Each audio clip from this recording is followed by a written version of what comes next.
Well, ladies and gentlemen, when we talk about how everything is connected when it comes to censorship and overall control on the internet, we really do mean that everything is connected. And if you start to follow the money, you will understand exactly how far this rabbit hole goes, at least as far as we can possibly go anyway. Madam Savvy has a very interesting thread that I want to go over here on her X account, calling out something called industry capture. Now, industry capture is something that gets thrown around a lot. It is a statement that gets thrown around a lot, and it's a real thing. Industry capture is when these corporations try to capture major key figureheads in multiple corporations so that they all can enact the same exact thing once they get together and they have their little shindig, right? So let's go over this little thread over here from Madam Savvy. We're also going to be calling out Visa and MasterCard today because with the whole Roblox situation that's happening right now, I find it highly sus that not only is collective shout completely quiet on this nonsense,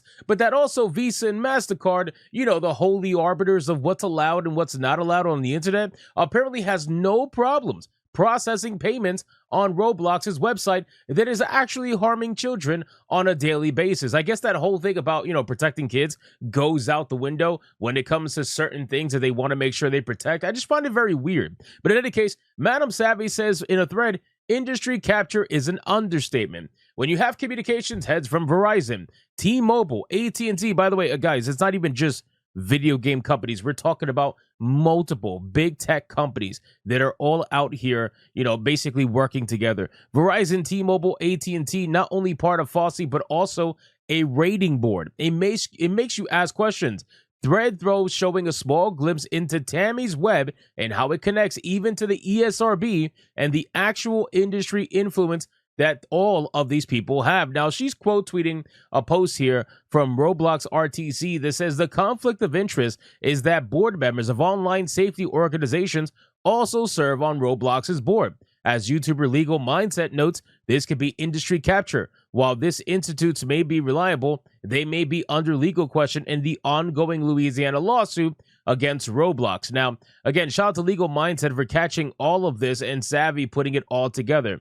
So here's some interesting things that maybe you may or may not want to know about FOSI, right? So FOSI, interesting things to know.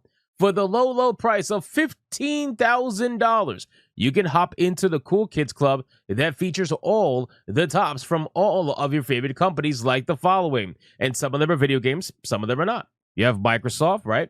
Nintendo of America, Sony, Disney. These four alone are pretty damn ridiculous. Then you got AT&T, Verizon, Discord, TikTok, Tencent, Google, literally almost every single major tech company, video game or not, is on this board that is deciding what is allowed and not allowed on the internet and more. In fact, you will never know who you will find and what kind of background that they have. Makes you wonder why they're getting involved in certain things. So when you check out these little posts here, again, how much is membership? For a trade association, $15,000. For a small business under 100 employees, $20,000. For a corporation over 100 employees, $40,000. Absolutely insane. They're literally you got to pay them to be part of this exclusive group. You got a ton of people that are here. I mean, just look at this absolute insane roster that come from a multitude of different backgrounds and companies. Look at all these companies. You have Amazon on here, Comcast, you have Aura, Satya, you have EA on here, Epic Games is on here, Netflix, Modulate, Pinterest, what other companies? T-Mobile, Walmart is on here. Even Walmart's on here. Uber is on here, right? Roblox is on here. You can see them on the bottom right here pretty easily. It's just insane, man. It's crazy the amount of people that are here. If you look through, you're going to see a little bit of their history here. You can pause if you want to read this particular spot. But Tammy over here is a vice president of civility and partnerships over at Roblox and is a board chair member and a guest lecturer, apparently. Been there for 9 years and 3 months. And is also part of the Family Online Safety Institute, which we already know just how terrible those are. Courtney Gregor is also serving as a general manager and chief digital safety officer for Microsoft Corporation. Courtney's responsible for Microsoft's company-wide digital safety strategy to reduce harm from illegal and harmful content online through technology, policy, and partnerships. Then if you scroll over here on the right side, you got to look, it's going to say Tammy helped give insights into what teens want, noting how teens want more stories with friendships and less romance, which makes you wonder, so why is Roblox trying to turn it into a dating platform? So, okay, so can we talk about that really quick? So when Roblox announced that they were going to be turning into or giving an option to add dating in the future, online dating, pretty much everybody on the internet, from what I saw anyway, said that that is an awful idea. I don't understand what must have gone through your mind to even remotely think that Roblox should be a dating platform. Nobody knows, right? I really, I don't get it. This is one of those things where they say it and you just look at them like, are you retarded? Like, are you sincerely stupid? Do you not understand the kind of platform that you have right now? The kind of platform that is fostering certain things right now? Do you not understand how bad of an idea that is? And they're like, well, we're going to age verify it with an ID. Don't worry. Everything will be fine. So you mean to tell me there hasn't been teens out there that fake their IDs? You mean to tell me that a teenager can get an ID from their parent or something and fake it so that they pass age verification online, not telling their lazy parents what they're doing? Seriously? Like, are you out of your mind? And then you think that this is going to legally protect you by saying, oh, well, we age verify. That doesn't mean a damn thing. It's so easily broken through. But in any case, Dice, what is interesting to note is that because this is related to the ESRB, because Patricia Vance, dear leader of the ESRB, is on the board of Dice, the same Dice that had on Greg Miller, who went on lamenting fuck Donald Trump and fuck Elon Musk. Yeah, I'm not even going to bother when it comes to Greg Miller. He's an absolute loser. Everybody remembers this particular moment when he was hosting a game show award and him and his co-host decided it wasn't in the best interest to have TDS on the stage. It really is quite pathetic. So in any case, let's continue.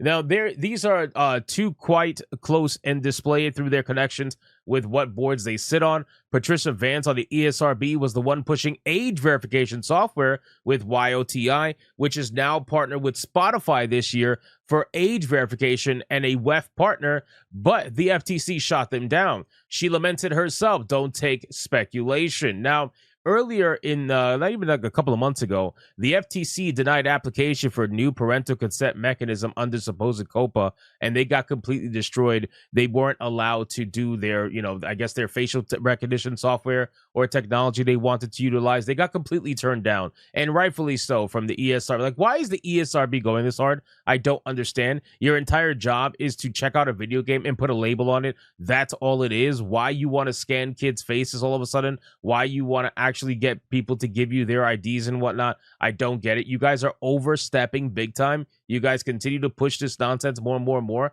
You got a little bit of power, and now you want all the power, and that's exactly how this usually goes down. But in any case, here's Tammy directly interacting with information about Australia's age verification proposals from 8 months ago. The video, Andrew acknowledges no one wants to upload ID to use Instagram, acknowledges no face scanning is effective.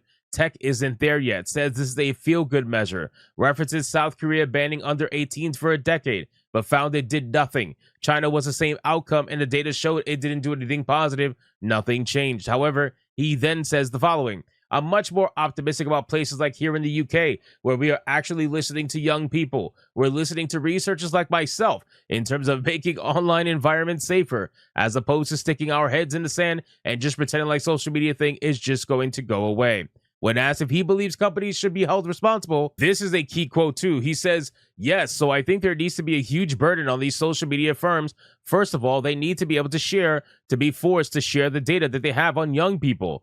Forced to share the data they have on young people. Wow. Not with advertisers, but with researchers, so that we can actually unpick what the harms and the benefits of these online platforms are. Talks about tax money filling potholes and says they should go to understanding young people, and then follows up. Ethical design code, setting a ban at 16. It absolves companies of responsibility. If something bad happens on the platform and a user sneaks on, the company says they aren't at fault. They have the best tech and they don't need to make their platform safer or better. It's all about control and data and giving government more control. These supposed research groups usually end up government funded. Yeah, that's exactly true. Like, not only are they government funded, but they're also government, pawns. They are the ones that are going to constantly try to advocate for this stuff because they know that this is essentially what Big Daddy government wants. So if they can try to convince people that this is the way to go, then that's what they're going to do. Now, the funny thing is about this whole Roblox situation, really quick, and we'll end it here, is that people are awfully quiet about this. Certain people like Visa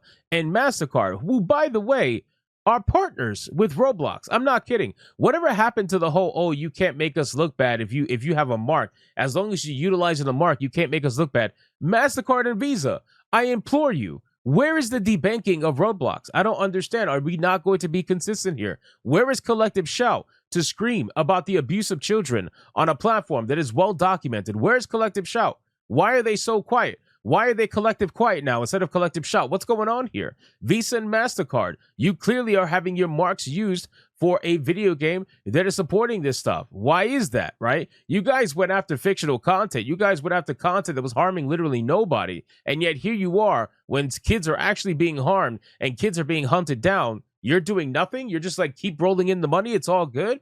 I just find it to be highly suspicious. So you guys can let me know in the comments down below. What do you think about all this stuff? What do you think about the fact that all of this is connected? And again, shout out to Madam Savvy for the absolute amazing deep dive on all of these organizations that partnered together to try to essentially control the internet. Whatever that may be, leave your thoughts down below. Thank you so much for watching this video. If you enjoyed it, consider hitting that like and subscribe, and I'll see you guys on the next one.